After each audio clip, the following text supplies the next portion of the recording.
Magandang araw sa ating mga kababayan, magandang araw sambayan ng Pilipino. Ito po si Ka Eric, kasama niyo po ako sa isa na namang makabuluhang talakayan para po sa paglilinaw at pagbibigay ng tamang pananaw at mga paninindigan sa nagaganap po sa ating bayan. Ngayon po ay mayroon tayong pagbibigay ng punto at paglilinaw na we have received information mula po mismo sa mga insiders ng National Office or Central Office ng DPWH na grabe daw ang double time ngayon sa bahagi ng DPWH upang sunugin at ibaon ang mga ebidensya that will expose the long and scandalous trail of plunder and corruption na naging kasabwat po ang naturang ahensya kung kaya po nanumbalik at lumaganap ang mga kriminal na contractors, pati po itong mga sindikato sa iba't ibang rehiyon at mga district engineering offices sa ilalim ng DPWH. So ako po, naniniwala ako dito sa senior engineer na to na nakilala ko noong panahon ng National Task Force to End Local Communist Armed Conflict na nag-warning siya ka Eric.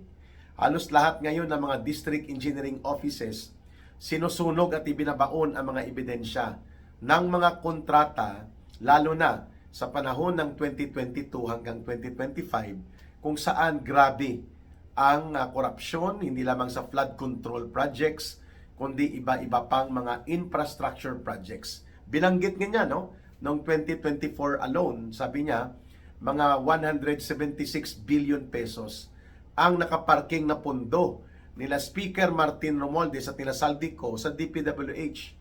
Wala kaming magagawa kasi yan ay may konsente at may koordinasyon na sa palasyo. Meaning to say, kay Marcos. Sino pa naman ba ang magko-coordinate ka saan? So, ang koordinasyon na binabanggit nitong senior engineer dyan sa Central Office ng DPWH, sinasabi nila, alam namin na yung 176 billion ay pork barrel yon at mga insertions yon nung last budget 2024. At nitong budget lang sa 2025, halos umabot sa kulang-kulang sa 400 billion ang congressional insertions na hindi namin programa, kundi pinalusot ng Kongreso. Lalo na sa mga grupo ni Speaker Romualdez. No? So mga kababayan, ito po ay nakakabahala sapagkat baka wala nang aabutan pa o makakalkal na anumang paper trail o mga body of evidence tungkol sa ghost projects, sa rig bidding, sa sindikato ng mga kontrata at mga pinalusot na mga payments ng DPWH. No? Yun ang kinababahala ngayon ng ahensyang ito, kaya nga dapat nagdo-double time na. Kaya kung hindi mo pinalitan ang mga tao dyan, pinalitan mo lang si Bunuan na involved din pala ang kulukoy na yon sa sindikato sa DPWH, what will you expect ngayon kung ang mga naiwan dyan ay mga galamay ng sindikato? Hindi lamang sindikato ng mga congressman, kundi sindikato ng mga kontraktor din. Kasi ganyan ang layer eh. Titirahin nila ang pundo, i-identify nila, palulusutin nila, dadayain nila, ipapasok sa mga nakaparking na pundo. Ang iba unprogram, ang iba realigned. Pero yan ay kinatay dahil hindi po yan dumaan doon sa tinatawag na National Expenditures Program or NEP. At yan po ay hinilot tapos twist at gamitin upang mapagkakitaan at madambong o madurubo nila ang pondo. Yan pong ibig sabihin ng congressional insertions. Ngayon, hindi po yan magagawa ng DPWH kung hindi po yan gagawin dito sa Congress. Ang Kongreso po, magsasagawa sila kunwari ng review and approval, deliberation ng NEP. Pero doon sa NEP, yung National Expenditures Program, gagawa sila ng GAB or the General Appropriations Bill version of the House. Pero doon po nag-ooperate na ang mga tauhan ni Marcos sa pangunguna ni Romualdez, nila Saldico at mga small groups nila. Yung binabanggit ni Saldico, si Manix Dalipi, si Dong Gonzales, si J.J. Suarez, si Martin Romualdez. Yun po no ang kanyang mga kabarkada.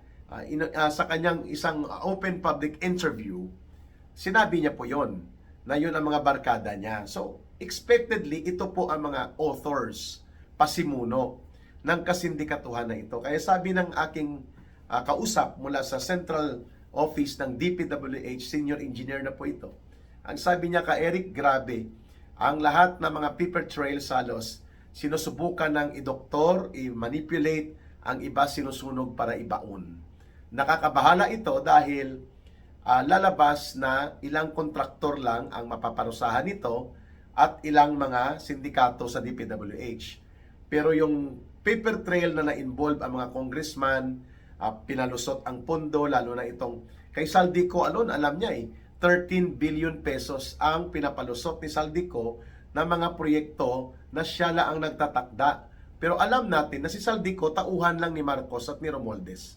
So yung bilyon-bilyon na ninakaw at mga karamihan doon ay mga ghost projects at mga sinindikato at marami doon flood control projects. Hindi lang yun kay Saldico ang bilyon-bilyon na nawawala, kundi sindikato nga yun. At ang sindikato sa Kongreso, mayroon palang kasabwat din sa mga senador. Isa po dyan ang pinayagan nila Hontiveros, nila Grace Poe, ang pagkakaroon ng mga doktor, dinoktor, tinamper na mga BICAM report upang palusutin ang mga dinaya na congressional insertions, lalo na sa 2025 most corrupt, notoriously mangled and sindikato budget. Pero ang tanong, sabi nga ng engineer na kausap ko nito sa DPWH, pero pinipirmahan din ni Presidente.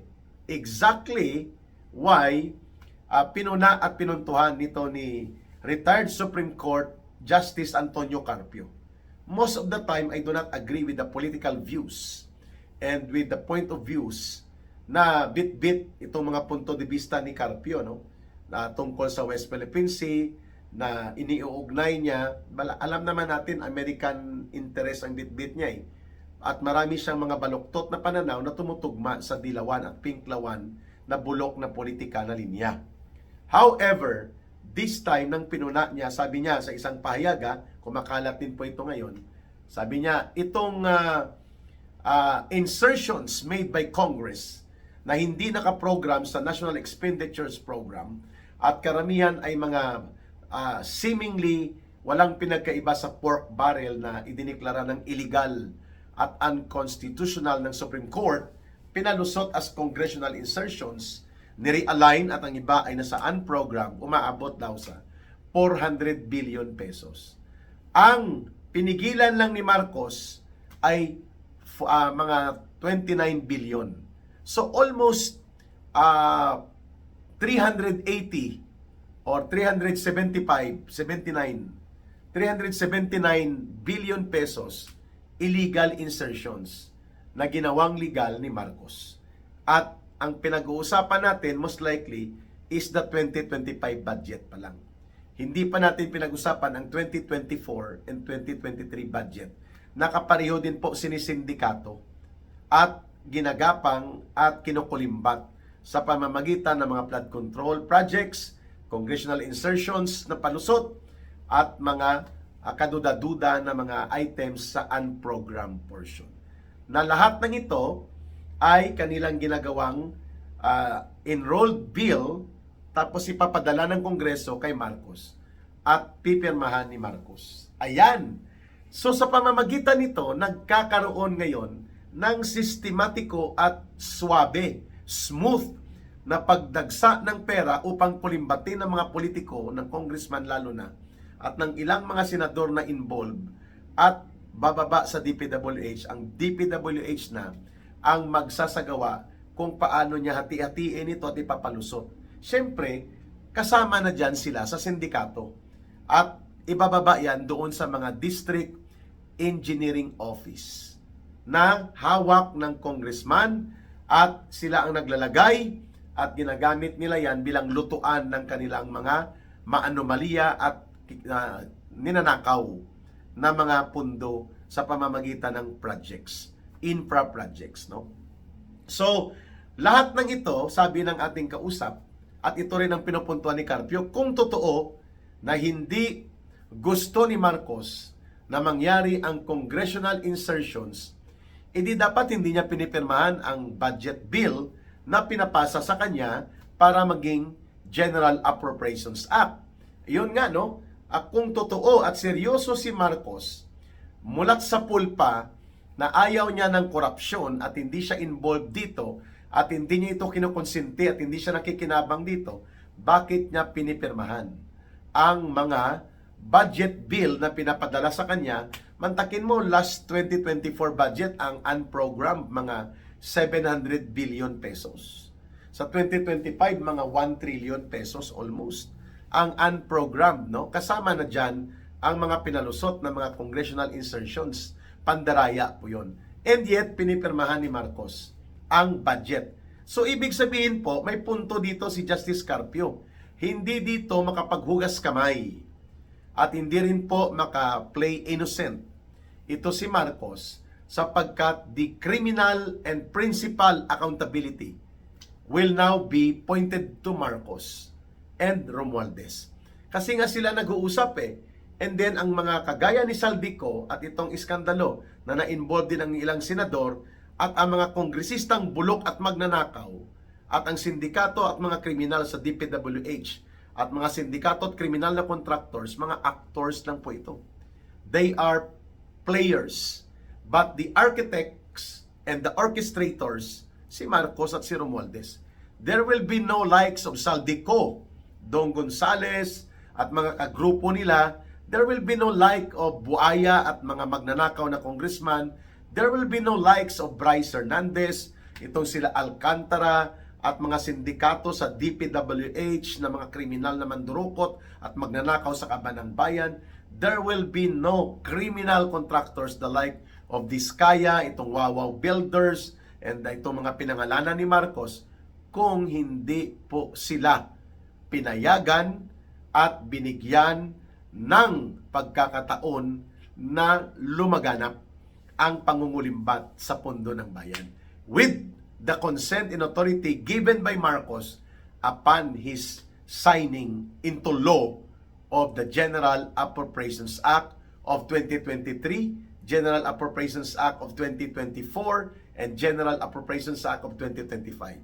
So, tama lang ang estimate na mga 1.4 trillion pesos nga ang mga illegal na ginamit na wala, ninakaw, dinambong 1.4 trillion pesos, mga kababayan.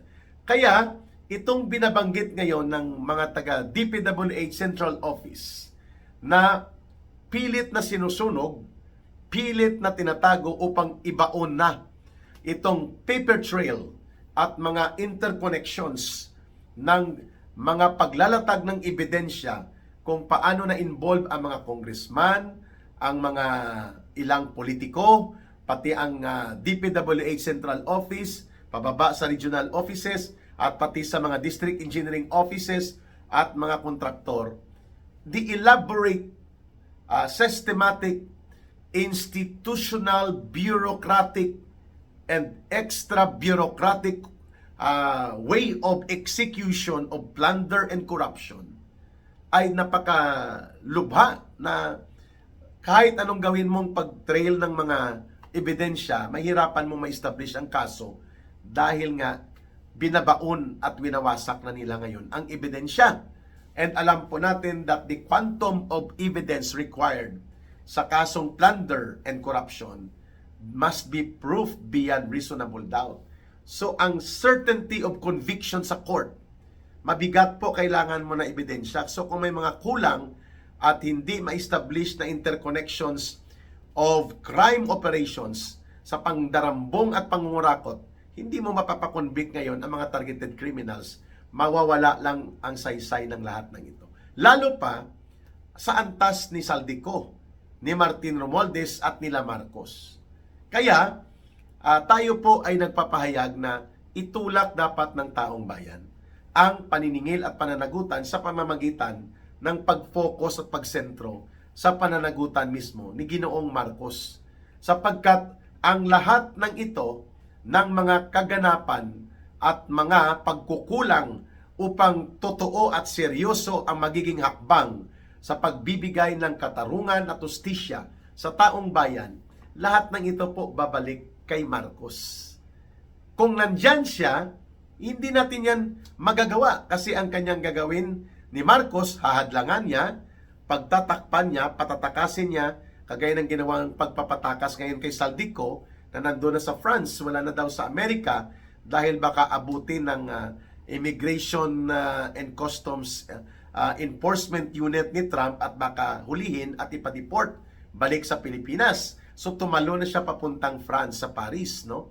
At umiikot na daw doon upang maghanap ng kanyang lungga itong si Saldico. So hanggat nandyan si Marcos at ang kanyang diskarte ay diskarting PR, yung parang publicity gimmick, pa-interview, pagalit-galitan, paiyak-iyak, paluwa-luwa, and then pagtatakpan niya lang, damage control, kunwari sidestep si Romualdez, pero kontrolado pa rin nila ang Kongreso.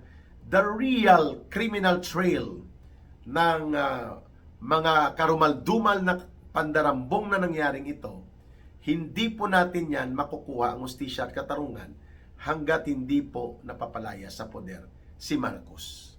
With a new government leadership, then we can start yung totoo at konkretong proseso at hakbang upang i-prosecute sila, i-file ang cases, i-file ang petisyon sa court upang kumpiskahin ang kanilang mga bank accounts, bank deposits, pati ang kanilang ari-arian at ang kanilang mga kayamanan na malamang sa malamang po ay bahagi ng mga nakaw na kayamanan.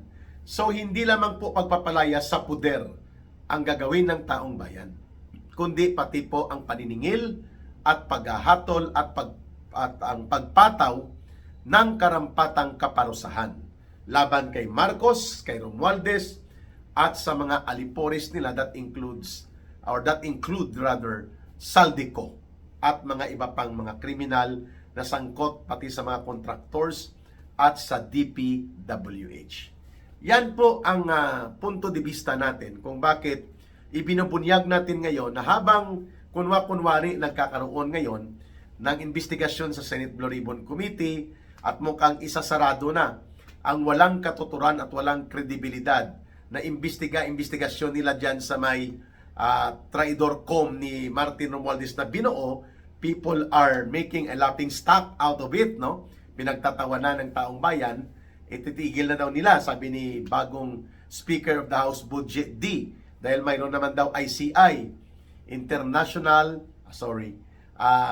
Infrastructure Independent Commission. Yun, parang ganon. Ito po ay hanggang doon lang kung si Senator Marcoleta pa sa mga butete at sapsap. Ibig sabihin po sa mga maliliit na mga actors lang, mga taga-district engineering office, mga accounting office ng DPWH, mga kontraktor, pero sa mga congressman, lalo na ang mga alipores at kasama sa sindikato ni Marcos at Romualdez, mahirap po na ito ay hahabulin ng investigasyong totoo. Lalo na sa Senado ngayon na kontrolado na ng Itbulaga team at nila Ping Lacson ang maniobra na ang layunin ilihis mula kay Marcos papunta lamang sa mga maliliit na kunwari ay may mananagot din.